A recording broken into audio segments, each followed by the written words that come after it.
Good afternoon, ladies and gentlemen. I'm meadsyreplays. Welcome back to the channel. Now, today we have World of Dummies. Yes, reported. Yes, we've got players being reported left, right, and center. But the first up, we have this guy in the SU. Now, he doesn't do a great job, and he admitted that to me in his email. Not sure where he's going there. But Himmelsdorf is the kind of map that mediums normally go right, heavies go left. Now this team, there are more mediums than heavy tanks, so or more than the enemy team, sorry, so you would normally come this way, and there's no right or wrong really, but it just happened to be that the enemy team actually have a really good game, and I praise their medium tank and the light tank because they could have come this way. They could have come this way, but they probably looked at the lineup and thought, you know what, we're going to get absolutely annihilated if we go there, so maybe let's go on the right side, assuming that the mediums are going to come this side and make a push. And that's exactly what they do. And if you can see here, a minute gone, literally a minute gone, 2 tanks down, and we now start raging. Now the Action X, he really rages. There goes the other Action X. And again, you look at a game like this and you can't even sit there and say, you can't really complain. You can't really complain. I know the heavy tanks are complaining, especially to the SU 101. You know, you're a tank destroyer, you should come this way. No, I mean, yes, he doesn't do much, but he also doesn't do much wrong. And he decides to go with his mediums, you know. There's nothing really wrong with that. It just happens to be you sometimes have these kind of games, you know, where it's just a walk in the park. The enemy has a really good game, they make a really good push, and that's exactly what has happened this game. You know, they've made a really good push, they do really well, and there's really not too much that the green team can do about it. But yeah, the Action X's are not happy whatsoever. So just because the SU decided to go with the medium tanks, he's in the wrong and he deserves to be reported. And they are going off. They are not liking it. Again, I'm not blaming the heavy tanks. The heavy tanks didn't do nothing wrong. Like the green team, the heavy tanks, they done nothing wrong. They went to this side, they thought it would be best this side.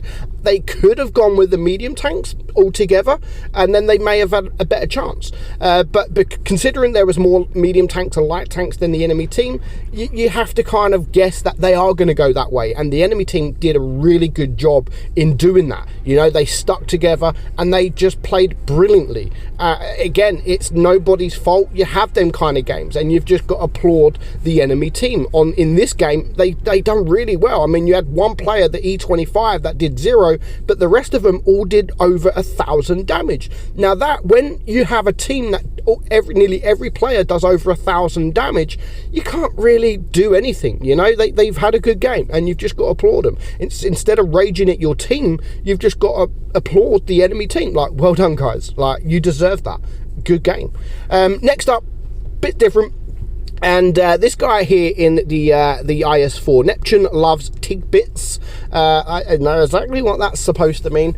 He has a really good game. Now, this game should have been, or this battle should have been a win. And literally, the timer, when the timer gets down to around 30 seconds, you're still going to think that the green team are going to win this game.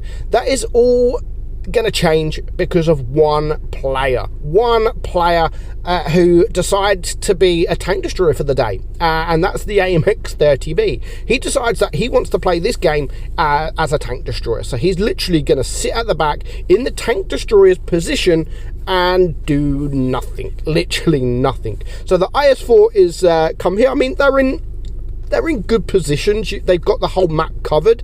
Of course, the enemy have 2 mediums, a light tank. His team has 2 mediums, but 1 medium is obviously being a tank destroyer for the day. So that's 1 tank down, 1 tank less taken from your team already.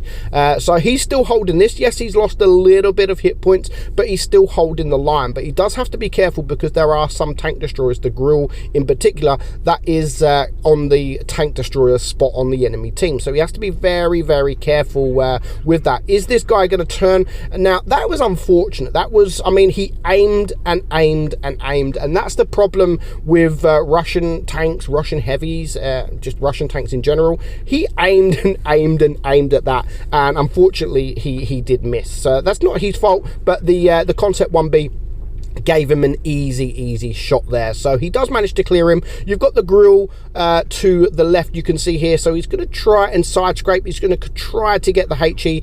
Doesn't really pay off, but no idea what this Grill is doing. He's just, you know, balls deep, he is, and he's being very risky. Now, they could take out this Grill very easily if the AMX 50B, that is 30B, that is sat up there, they could take him out very quickly. But that, yeah, the 30B, I don't even know what he's doing. No idea what he's doing, and he's just sitting there. Now, he does get lucky with the miss there, gets the shot there on the Grill. Now, he could push the Grill, but he's actually in a good position. The IS-4 is in a good position because there is a Grill also behind him, and that's why he's not making that push, because if he starts pushing, then the Grill behind will also get a shot off as well. You can see that he's looking around. Can I move? Is it time to move yet? Now, as this Grill was turned, he does get that shot and he does clear him. So far, it is a 5 versus 4. That they've done a pretty good job. The green team have done a pretty good job. There is still enough hit points around. So now he's going to start moving to the left side. Obviously, there is a Jaeger-Roo there around there somewhere. You've still got a couple of guys that are big for quite a lot of hit points there. You can see the Jaeger-Roo. Nice high roll there, 525 again into the back of him.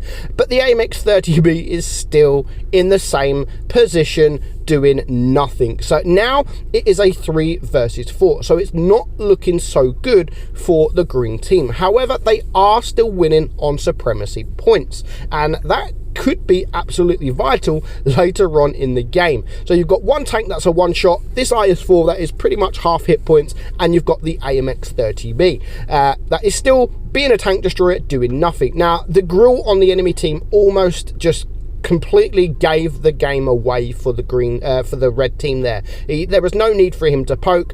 Now, maybe obviously the IS-4 probably wasn't spotted, and that's why he decided to come up. So again, stuff like that happens. So he needs to now make a move. Now, he doesn't actually need to make a move, but he is going to go to the left side, hoping that the only tank around here is the 121, because the Jaeger-Roo was actually spotted over the other side of the map. So if he can push this 121, take him out, it will then be a 3 versus 2. However, the 30B is still not moving. He's telling people, attack.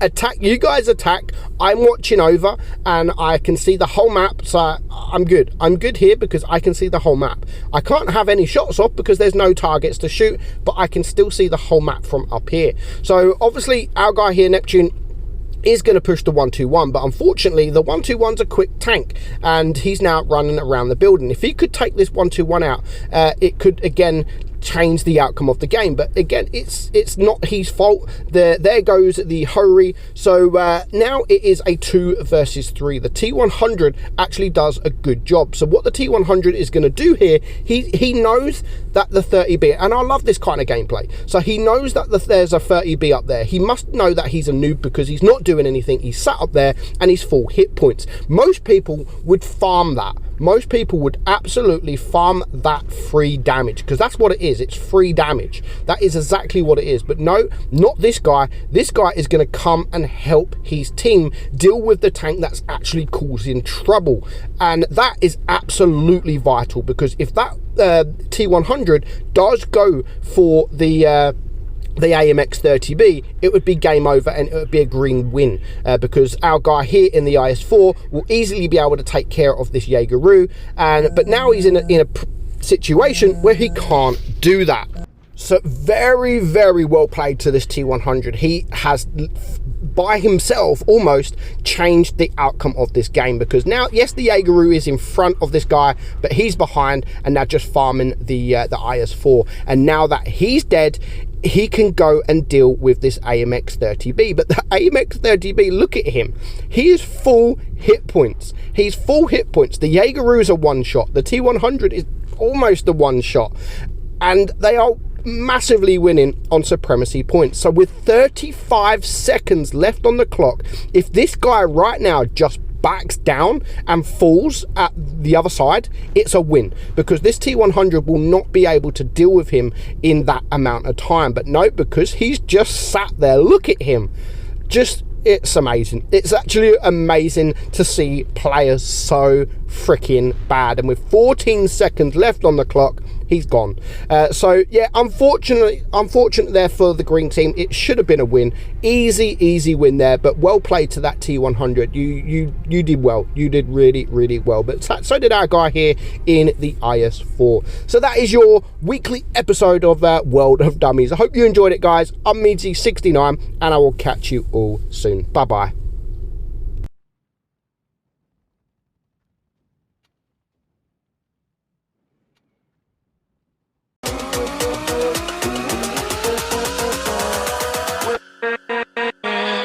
With